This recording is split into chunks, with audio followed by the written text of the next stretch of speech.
esta imagen grande de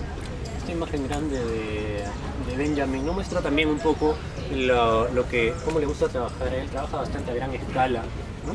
Incluso a menudo vemos que en sus dibujos, que en sus historietas, las páginas, los dibujos, lo más normal es que ocupen una página entera, si es que no son dos. Este probablemente ocupe 2 páginas enteras dentro de la historieta, ¿no? Que es lo más normal, en verdad. Justamente en ese sentido, entonces, no hay una construcción de la página en muchas líneas individuales, sino más bien como de la página como un todo. Aquí en particular el texto también resalta el tema que estaba mencionando hace un rato, ¿no? Y yo miré el mundo abajo, ese que yo había salvado, enormes chimeneas de las que se escapan inmundos humos. El paraíso, yo he cumplido mi misión. Yo he salvado un mundo de hundirse en la enfermedad y el caos. La gente ha reencontrado su habitual egoísmo y su espíritu de rivalidad. Vemos aquí un doble discurso muy irónico que hay muchas veces en Benjamin, ¿no? Como por una parte, justamente esta idea del paraíso prometido, el ideal finalmente que supuestamente debería salir de la revolución, ¿no? Pero que no se lleva a realizar. La promesa de la revolución... De la China comunista. De la China comunista, justamente, de la revolución maoísta, que prometía la igualdad, etcétera, acaba convirtiéndose en un país en general igual que cualquier otro, ¿no? En gran medida.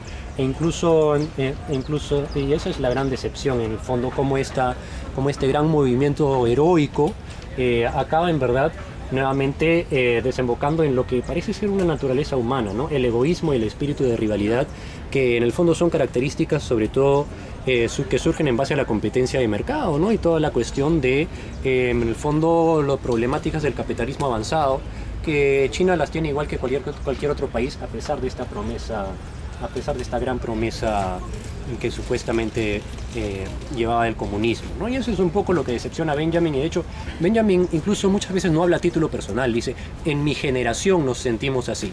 Y es algo que, de hecho, justamente, si vemos otros autores de manhua, vemos que quizás el estilo de dibujo no tiene casi nada que ver, ¿no? No solo sobre el estilo de dibujo, enseguida en Benjamin también.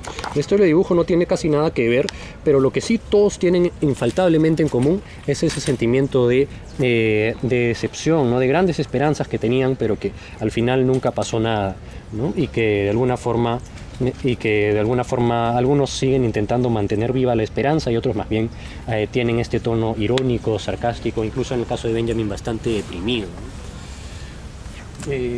Bueno, vamos a ver algunas imágenes quizás que nos ayuden a hablar sobre esto del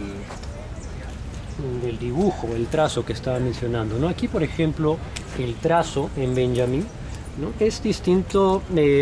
Benjamin es curioso, en algunas entrevistas enfatiza mucho que las editoriales hoy en día en China buscan publicar manhua que sea parecido al manga japonés, ¿no?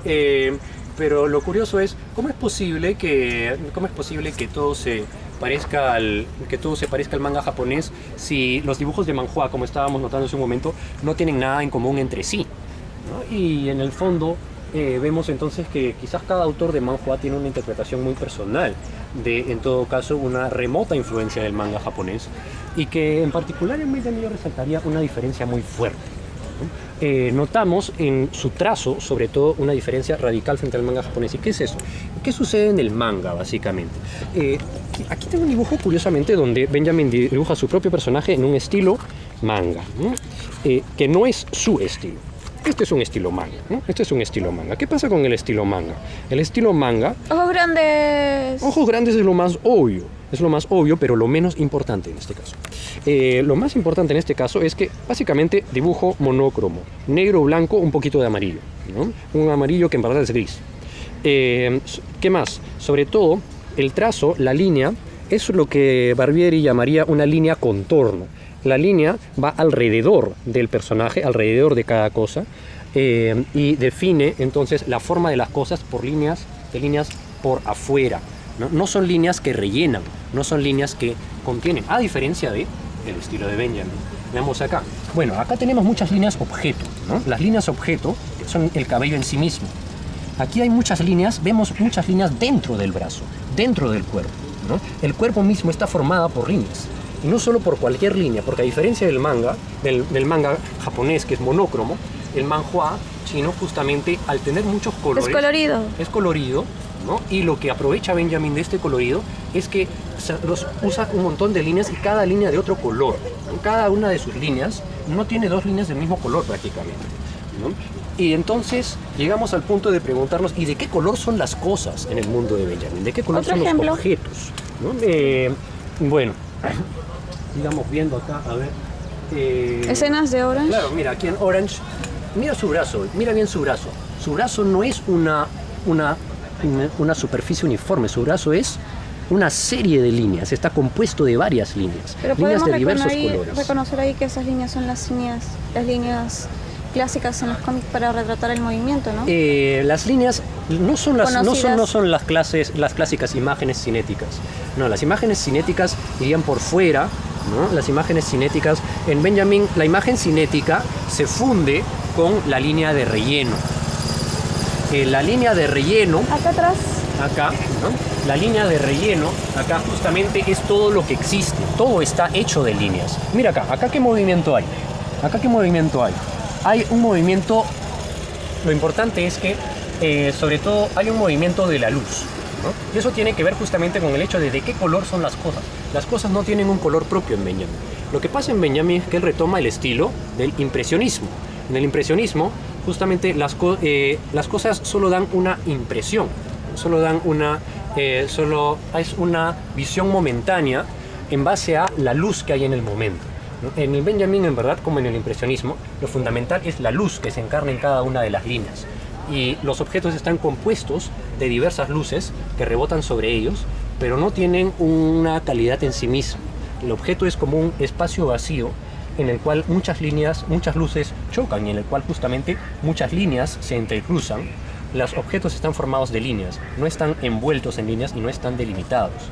Entonces, esa es una forma radicalmente diferente que no tiene nada que ver con la forma de dibujar del manga, ¿no? Y que creo que es mucho más compleja y mucho más rica, sin duda, en cuanto a ilustración, que la del manga promedio, al menos, ¿no? Entonces, sin duda, en cada página, en cuanto a dibujo, Benjamin es, creo que por eso es que en cuanto a dibujo es que Benjamin ha sorprendido e impactado más alrededor del mundo, ¿no? Aquí tenía un comentario de un dibujante argentino que creo que decía que es inhumano, es inhumano. Bueno, sí, sin duda, entonces, como ilustrador es impresionante, ¿no? Es algo impresionante. Ahora, veamos también nuevamente, pero las historietas, ¿no? Justamente la gracia de las historietas es que no son solo dibujos. Bueno, aquí tenemos nuevamente un gran dibujo, una gran ilustración, pero ¿qué sucede justamente con el concepto de historieta, con la relación entre historieta y narración en Benjamin, ¿no? En verdad, lo que sucede, Daniele Barbieri decía que la diferencia entre la ilustración y entre la ilustración y el cómic es que en el cómic podemos hablar de narrativa gráfica. En el cómic justamente los dibujos forman secuencias y nos cuentan qué es lo que está pasando. ¿Y qué está pasando acá? Aquí, con solo ver los dibujos de lejos, ¿entienden lo que está pasando? Hay muy poco. Son dibujos muy conceptuales, muy generales. A veces planos muy cercanos que nos muestran un poco sobre lo que está sintiendo el personaje, pero absolutamente nada sobre lo que está haciendo. Sabemos más sobre lo que están sintiendo los personajes que sobre lo que están haciendo, ¿no? Es curioso. Y si queremos más bien encontrar una continuidad en las historias, ¿no? Si queremos encontrar más bien si queremos encontrar una historia en el manhwa, nos tenemos que apegar enteramente a el texto. Yo sufro mucho, pero de hecho este sufrimiento es risible, pues cualquiera que sea el dolor o de otras cosas de la vida, todo es basado sobre lo falso. En este mundo de hechos yo tengo muchos falsos buenos amigos. ¿Qué nos da más información? ¿La imagen o el texto? Por supuesto el texto narra, el texto nos cuenta la historia, ¿no? El texto de hecho se convierte incluso en una suerte de monólogo interno, podríamos decir, ¿no? Se convierte en una suerte de monólogo interno que guía a través de ya el flujo de la mente las imágenes. Las imágenes acaban reflejando lo que el personaje está pensando al momento de decir estas palabras. No reflejan realmente una secuencia de hechos. ¿Por qué el cigarrillo? ¿Por qué? Porque mi primer enamorado fumaba de 7 estrellas, el segundo de 555. Después yo he conocido hombres fumadores de Camel, de Tsong Nang Hai, de Mudan, de mentolados de Marlboro, de Shilin, pero ahora encontré 3 puntos. Ahí entonces el sentido que se le da a todo se recibe a través del texto. ¿Y en qué se convierte la imagen de Benjamin? No es en sí misma una narrativa gráfica, más bien es una continuidad de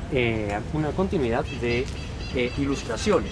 Aquí en esta sección específicamente, justamente lo que vemos son ilustraciones sueltas que de por sí, claro, transmiten, digamos, la personalidad de algún personaje, transmiten quizás una emoción específica, pero son cuadros. Y justamente aquí las vemos como tales, son cuadros, son ilustraciones que en sí mismas, por eso, acumulan la mayor cantidad de detalle, están trabajadas muy específicamente, pero no son, no son parte de una secuencia que cuente una historia. Justamente, más bien el cómic, decía por eso Daniele Barbieri, el cómic tiende a tener imágenes más simples, imágenes icónicas, como diría Umberto Eco, ¿no? Imágenes que son íconos, imágenes que son jeroglíficos en el caso de los personajes, ¿no? Pero una cosa que en este caso es totalmente secundario, ¿no? Las imágenes, más bien cada imagen en sí misma, vale por sí misma y a la vez es intrascendente para una continuidad de una historia y es enteramente trascendente para su propia totalmente irreemplazable para su propia totalidad, ¿no? Esta es una de las pocas, si la comparan con las demás, esta es la única que realmente representa una situación. Las demás que vimos antes representan personajes, representan lugares, pero no son situaciones. Aquí en cambio sí, claro, tiene que suceder un antes, un después, estamos esperando a ver qué pasa. Pero en la de allá, que hay una persona como durmiendo. Es una persona durmiendo, es un lugar. ¿Pero qué va a pasar Antes se despertará. Y antes estuvo de parranda. ¿Se despertará? ¿Qué importa cuando se despierte? En cambio acá es totalmente, mira, está tenso, está viendo qué va a pasar cuando le contesten, va a haber consecuencias seguras de lo que está sucediendo acá. No como ahí, ¿qué consecuencia va a tener que está durmiendo? Que se va a levantar con resaca. ¿Tú crees? Se me da la impresión. Te da la impresión, es diferente, es diferente.